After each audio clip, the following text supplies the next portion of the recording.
Peace be with you, and greetings on this wonderful feast day of Corpus Christi, of the body and blood of Christ. You know, friends, when I was coming of age in the years just after the Second Vatican Council, great stress was placed on the Eucharist as sacred meal. Hardly anyone spoke of the Mass as a sacrifice. The altar was referred to pretty much as a table, a place we had come to eat the body and drink the blood of the Lord in great festivity and fellowship. Now, mind you, there isn't a thing wrong with any of that. I mean, all that's a legitimate way of looking at the Mass and the Eucharist. But I do think something extremely important was lost when we allowed the sacrificial dimension of the Eucharist to fade from view. I wonder if you talk to a lot of young Catholics today, if you said, what does it mean to say the Mass is a sacrifice? If they would even know what you're talking about. I couldn't help but notice how massively the readings for our feast day today put this aspect of the Eucharist right before our eyes. Sacrifice, blood sacrifice, offering, etc. See, part of the problem is that sacrifice is just so alien to our ordinary experience today. Well, meal is something, of course, that we all experience all the time. But see, for ancient peoples, especially ancient Israel, sacrifice was in the very air they breathed. I mean that literally. To be a biblical Jew was to be a person of the temple. I'm talking about the great temple in Jerusalem built by Solomon around the year 950 BC, destroyed by the Babylonians in 587 BC, and then rebuilt after the return from exile, and finally expanded by King Herod the Great in the years just around the turn of the millennium, just at the beginning of the life of Jesus. To be a biblical Jew was to be someone whose life was determined very much by that temple. What was it? It was quite literally the dwelling place of God on earth. Yahweh, they believed, who was the Lord of the whole universe, but had chosen in a very special way to make his home on Mount Zion. The temple was a recapitulation of the Garden of Eden. It was the place where God was rightly praised, and hence where his people were rightly ordered. Hence, it was the place to which all the nations of the world were meant to stream. The temple was it. The temple was the magnet. The temple was the center of Israelite life. Now, what took place there? What took place there was sacrifice. The offering of grain and animal sacrifices to God. As I say, it's strange to us, but you know, the basic logic of sacrifice is relatively straightforward. One would take some small aspect of God's creation and return it to him. So the first fruits of your field or an animal, etc. Not because God needs it. How could God need something? He's the creator of all things. God needs nothing. But rather to return it to God as a sign of thanksgiving, communion, or reparation. Does that make sense?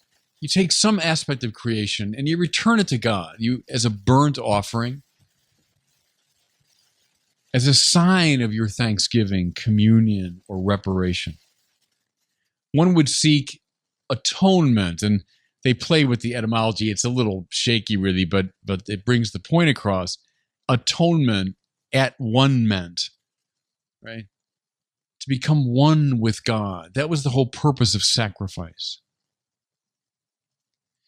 This is why people, over this 1,000-year period, brought animals by the millions to this site. It's why smoke went up from it nonstop, day and night. Why, as they say, you could smell the temple long before you could see it.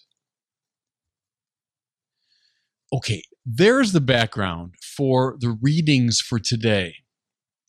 Without that, we're not going to get them. I think they're going to sort of just fly over our heads unless we realize this very loamy background out of which they come.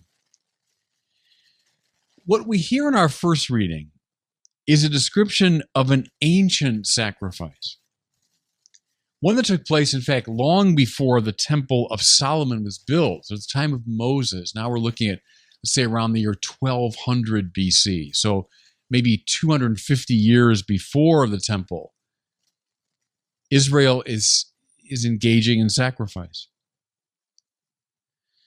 We hear, listen, Moses sending certain young men to make, quote, sacrifice as a peace offering to the Lord. There it is. There's the logic of sacrifice. At one-ment, atonement, to experience communion with God. Moses then took the blood of these sacrifices. They would have cut the throats of these animals and gathered the blood in bowls. He took the blood of the sacrifice and sprinkled half on the people and half on the altar. What's he doing there? It's very interesting. He's signaling the union between divinity and humanity that was effected through the sacrifice. God and his people become, as it were, blood brothers. There it is. There's the logic and the poetry, if you want, of sacrifice. Now, our second reading for today is taken from the letter to the Hebrews, which is one of the most extraordinary books in the New Testament. Who wrote it? We're not really sure. People said Paul for a long time, but it's probably not Paul. It was somebody in the late first century who knew the Jewish temple system very well, because it's filled with the language of temple and sacrifice. What we get here is a very developed, a very nuanced theology of sacrifice. What he alludes to now in our reading for today is the work of the high priest on the Day of Atonement. So I've been describing temple sacrifice in general.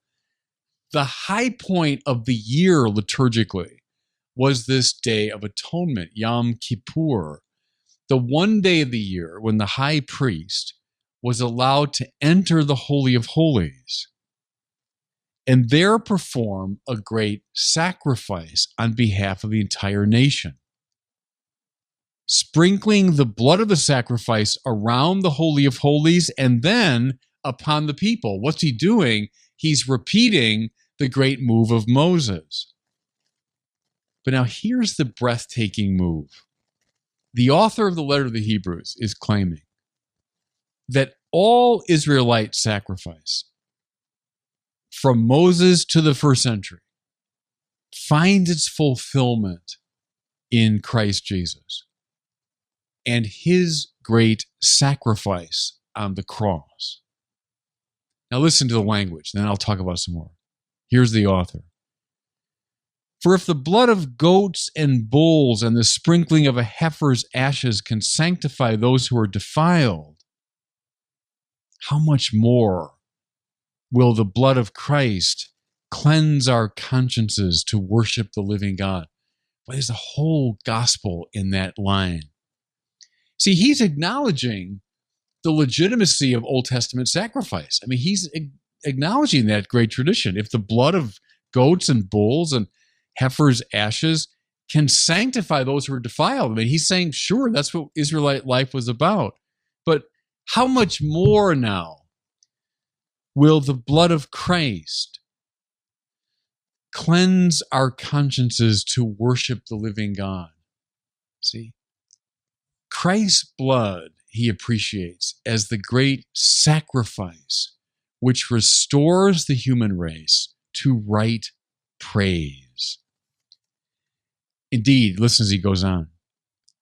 Christ came as high priest of the good things that have come to be, passing through the greater and more perfect tabernacle. See what he's doing here? He's imagining that feast of Yom Kippur when the high priest enters the Holy of Holies in the Jerusalem temple. Jesus, the Son of God, did so much more than that. Why? Because through his blood sacrifice on the cross, he entered the great sanctuary in heaven, effecting thereby what?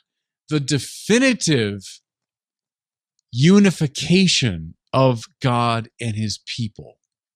Is he brought the blood not of goats and bulls, but his own blood, not into the Holy of Holies in the Jerusalem temple, but into the heavenly Holy of Holies, and thereby reconciled divinity and humanity. Jesus himself is the offering made to God to express thanksgiving, communion, and atonement.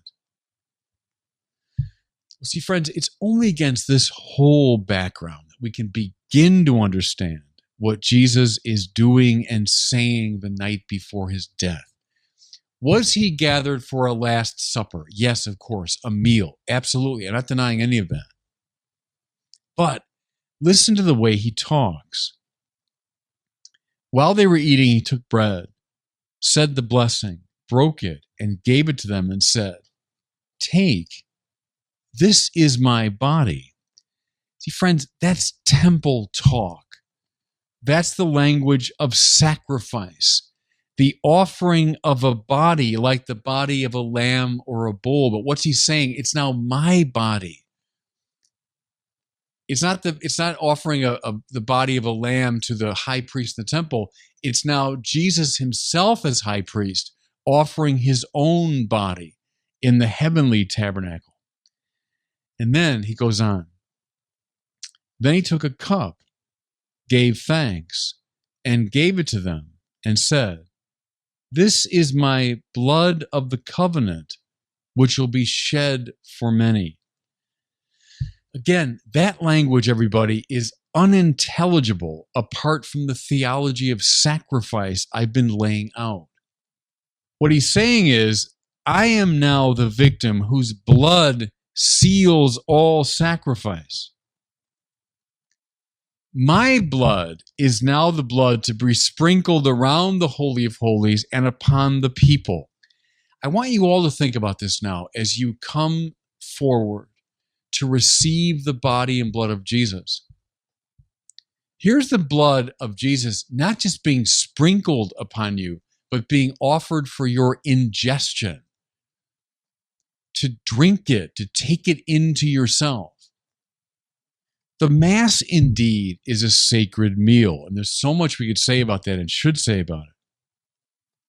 But it's also, and everybody, we miss so much if we miss this, it's a representation of this great act of sacrifice. We are in a temple, at the heart of which is an altar, behind which stands a priest wearing the vestments of the temple priesthood. Recapitulating, representing the sacrifice of Jesus. His body offered, his blood outpoured, by which we are reconciled unto God. That's what this feast of Corpus Christi, of the body and blood of Christ, is finally about. And God bless you.